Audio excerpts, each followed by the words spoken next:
Good morning बच्चों। आज हम एक बहुत इंपॉर्टेंट टॉपिक कर रहे हैं, मतलब टॉपिक तो हम लोग कर चुके हैं ऑलरेडी, क्वेश्चंस लगाए। जैसे मैं तुम्हें बता रहा हूँ कि ये जो ट्राइंगल चैप्टर है बिल्कुल रिलेटेड है 7th क्लास के चैप्टर से। 7th क्लास में आपने एक एक चीज पढ़ी है, कॉन्ग्रुएंसी कैसे प्रूव करी जाती है, साइड एंगल साइड, सुना है? Side angle side angle side angle, है ना? Side side side. कभी भी याद रखना एंगल एंगल एंगल नहीं होती, कॉन्ग्रुएंसी में एंगल एंगल एंगल नहीं हो सकता। एंगल मैं बता रहा हूँ ना, सुन मेरी बात, कैसे होती है तू देख इसे, देख इधर, ये एक ट्राइंगल है, यहाँ पे 60 है, ये भी 60 है और ये भी 60 है, और ये तीनों क्या एक इक्विलेटरल ट्राइंगल है। और मैंने एक और ट्राइंगल बनाया छोटा सा जिसकी साइड दो दो दो, और उसका क्या ये भी 60 60 होगा? नहीं, क्यों नहीं होगा? इक्विलेटरल ट्राइंगल है तो 60 60 ही होगा। क्या तीनों साइड बराबर है तो तीनों एंगल बराबर नहीं होंगे? तो क्या मैं बोलूं ये तो तीनों एंगल एंगल एंगल से, तो ऐसे तो आप बोल रहे हो कॉन्ग्रुएंसी प्रूफ होगी।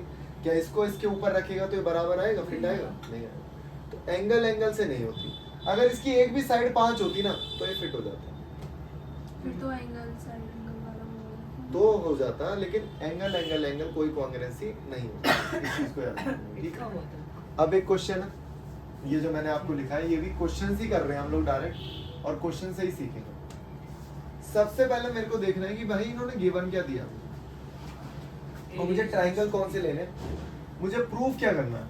मुझे प्रूफ करना है कि जो CD है ना वो AB को बाइसेक्ट कर रही है। बाइसेक्ट का मतलब होता है कि बराबर दो भागों में उसको बांट देना। मतलब मुझे प्रूफ करना है कि भाई to proof AO = OB, AO = OB, क्या बात, ये मुझे प्रूफ करना। और गिवन क्या है मेरे पास? गिवन है मेरे पास AD और BC बराबर है। तो पहले ले लेता हूँ कि कौन कौन से दो ट्राइंगल को मैं लेना चाहता हूँ। DOA, एक ट्राइंगल ये हो गया, और COB, दोबारा देख लो, दो ट्राइंगल, दोनों ट्राइंगल दिख रहे हैं आप लोग? ये एक ट्राइंगल हो गया मेरा DOB। अब तुम्हारी मर्जी है, इसको जरूरी नहीं है DOB लिखना, भाई DAOB लिख सकते हो, कुछ भी लिख सकते हो, इससे कोई फर्क नहीं पड़ता। अब मैं देख रहा हूँ इसमें AD जो है वो BC के बराबर है, तो मुझे एक साइड मिल गई AD बराबर BC। यहाँ पे इन्होंने एक चीज और बोल रखी है, पता आपको? इन्होंने एक चीज ये बोल रखी है कि ये दोनों बराबर तो है, लेकिन ये दोनों ही परपेंडिकुलर है AB के। मतलब ये दोनों जो लाइन है ना वो परपेंडिकुलर है, इसका मतलब 90 डिग्री हो गई। तो यहाँ मैं लिख सकता हूँ DAO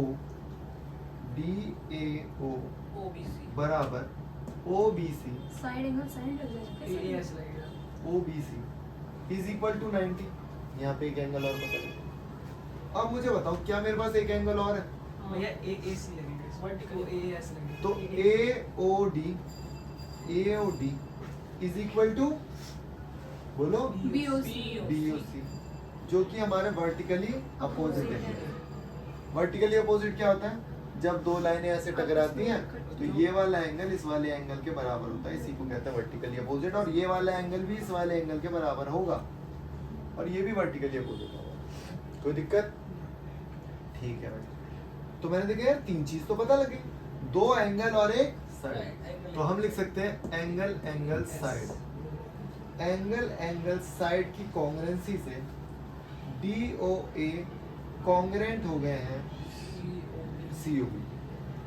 इसका मतलब ये है कि अगर इस ट्राइंगल को यहाँ से कट कर दिया जाए और इसके ऊपर रख दिया जाए तो ये बिल्कुल फिट बैठेंगे। तो जब ये फिट बैठेंगे तो बाकी की जितनी चीजें बच गई, OA बराबर OB, OA बराबर OB बाय CPCT। अब ये CPCT क्या होता है? Corresponding part of congruent triangle. Corresponding का मतलब क्या होता है? जो मेरे बचे हुए पार्ट है, जो मेरे बचे हुए पार्ट है। मैंने तुम्हें बताया ना कि बेटा एक दो ट्राइंगल अगर आप ले रहे हो तो एक ट्राइंगल में 3 तो साइड होती हैं और 3 एंगल होते हैं, कुल मिला के कितनी चीजें हो गई? 6। एक ट्राइंगल में कितनी साइड होती हैं? 3 साइड और 3 एंगल, तो कितनी चीजें होंगी टोटल? 6। अगर मैं उनमें से 3 भी फिट कर दूं इनमें, तो बाकी की जो बची हुई साइड्स हैं या एंगल है तो वो CPCT से इक्वल होगा। तो सीपीसीटी से इक्वल हो जाती है corresponding part of congruent triangle. अगर मैं बोलूँ ना कि मुझे ये वाला एंगल भी बराबर करना था, कि मैं बोलूँ एंगल सी बराबर एंगल डी, तो बाय सीपीसीटी। सर फिर तो ओ सी और ओ डी भी इक्वल हो जाएगा। हाँ, वो भी सब सीपीसीटी से, ओ सी बराबर ओ डी बाय सीपीसीटी, क्योंकि हमें प्रूफ तो ए और ओ बी क्योंकि अब दोनों ट्रायंगल हम लोग प्रूफ कर चुके कर हैं। चुके हैं। ये तो एनसीईआरटी क्वेश्चन है, बहुत ही आसान, ठीक है। ओके बच्चों, तो यहाँ पे क्वेश्चन देखते हैं हम लोग। तो दोनों ट्रायंगल जो हमें प्रूव करने हैं, पहले तो मैं दोनों ट्रायंगल का नाम बता देता हूँ। पी क्यू एस ये वाला ट्रायंगल और पी आर टी। तेरा नाम क्या? हिमांशु। हिमांशु ये बता, दोनों ट्रायंगल जो तुझे दिख रहे हैं, इन दोनों में कुछ कॉमन दिख रहा है तुझे? तुझे वो यहीं से पता चल जाएगा क्या कॉमन है। इक्वल क्या? उसने स्क्वायर बोला सर। दिमाग लगाए तो नहीं, इतना ज्यादा दिमाग नहीं लगाना। आप सोच पा रहे हो? अरे इन दोनों में नाम में ही देख क्या कॉमन है। घूर के देख। अरे लाला, पी कॉमन नहीं दिख रहा तुम्हें? ये तो बताना था। इसका मतलब पी दोनों ट्रायंगल में कॉमन है। तो क्या मैं देख रहा हूँ? कॉमन तो साइड आती है। किसने बोला? एंगल कॉमन नहीं होते? एंगल भी कॉमन होते हैं। एंगल भी कॉमन होते हैं। यहाँ पे देख लेना, खुद बता। एक ही पॉइंट से दो ट्रायंगल जाते नहीं है, तब भी वो यहाँ पे देखो कि ये वाला एंगल जो है एंगल पी, मैंने लिखा पी क्यू एस, या मैं और आसान लिख देता हूँ आपको, क्यू पी एस क्या बराबर नहीं होगा आर पी टी? क्या दोनों एंगल पी नहीं है? क्या ये दोनों एंगल सेम नहीं होंगे? क्या एंगल पी बराबर एंगल पी नहीं होगा? क्या दोनों में नहीं आ रहा एंगल पी? दोनों ट्रायंगल दिमाग खोल के समझने की कोशिश करो। एक ट्रायंगल मेरा ये बना हुआ है, ठीक है, और एक ट्रायंगल मेरा ये बना।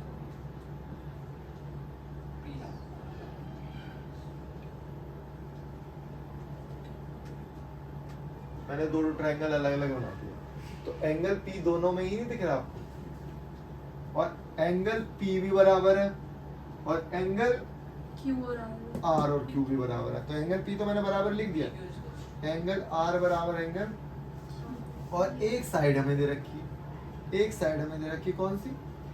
पी क्यू बराबर पी आर। तो बताओ, एंगल साइड एंगल कह सकते हो आप उसे, एंगल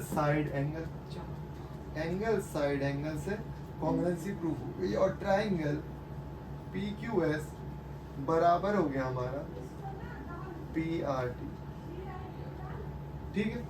और क्या बाकी और कुछ भी पूछा?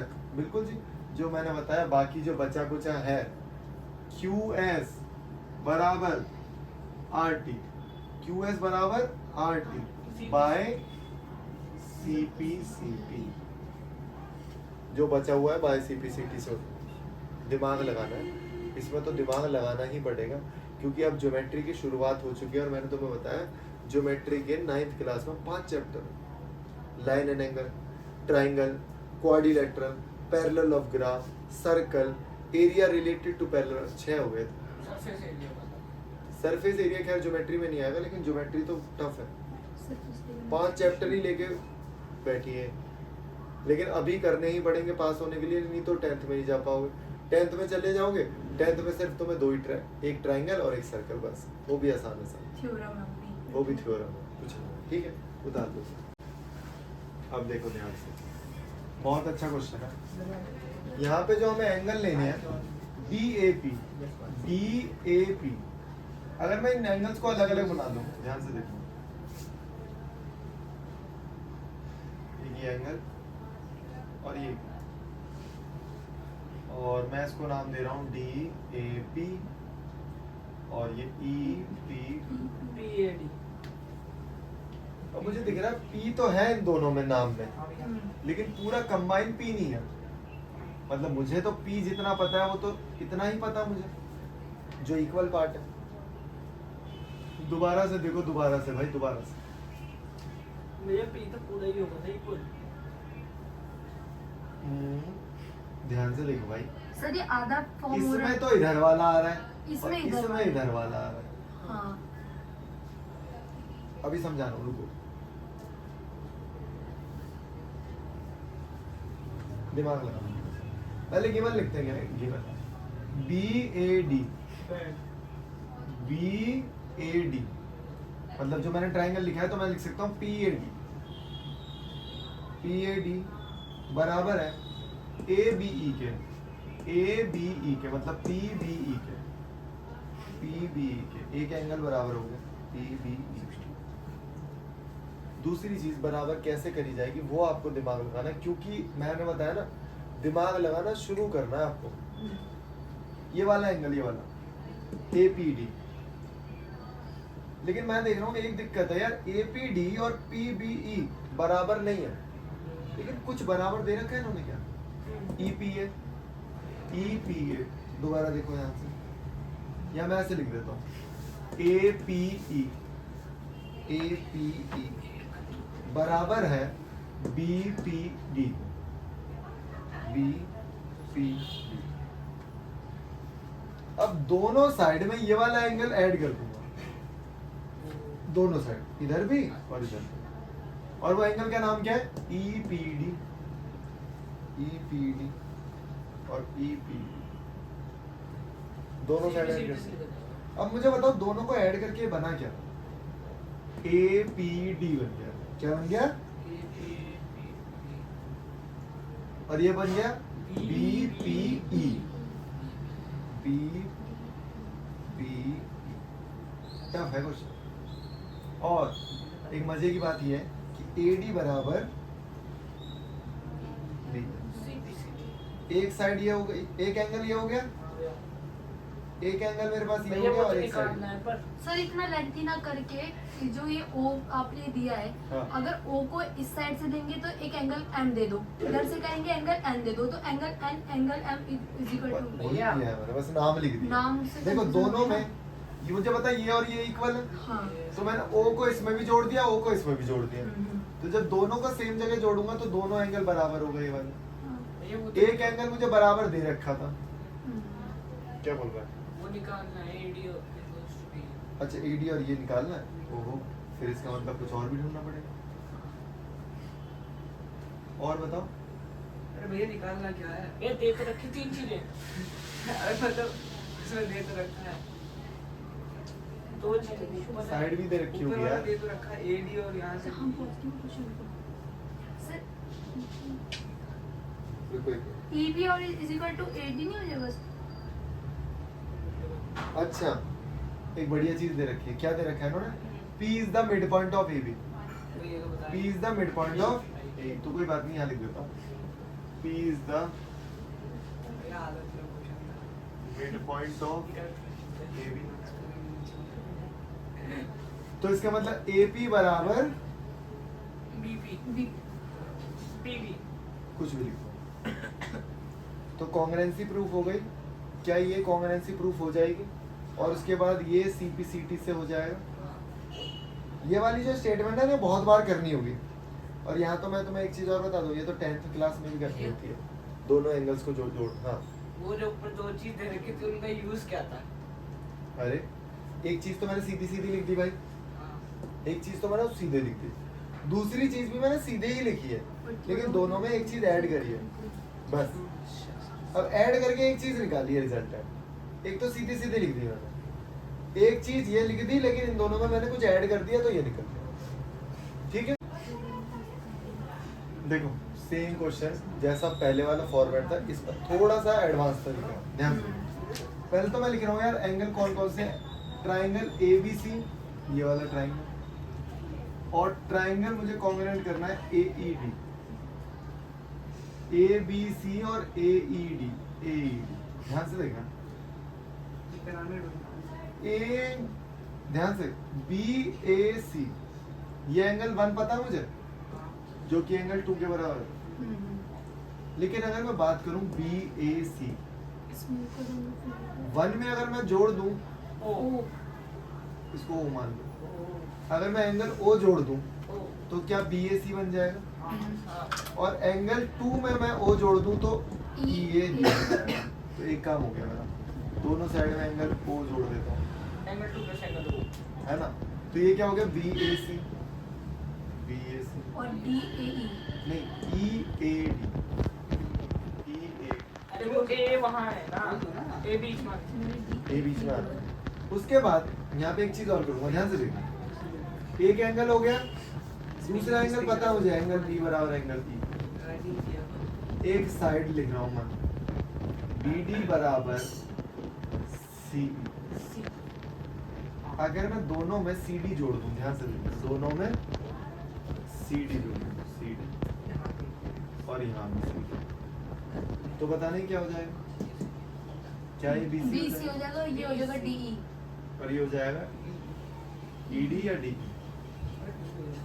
तो अब हो गया क्वेश्चन, एक ये चीज, दो और ये तीन चीजें मिल गई हैं, और एंगल साइड एंगल साइड से हमारी कॉन्ग्रुएंसी प्रूफ होगा, जो बच गया बाय CPCT। वैसे तो बस यही प्रूफ कर रहा था। सर ये एंगल B और E भी तो इक्वल है ना, एंगल तो B और E, हाँ दे तो रखा, उनका यूज भी हुआ, ठीक है, उतार लो उसको, बहुत इंपॉर्टेंट क्वेश्चन।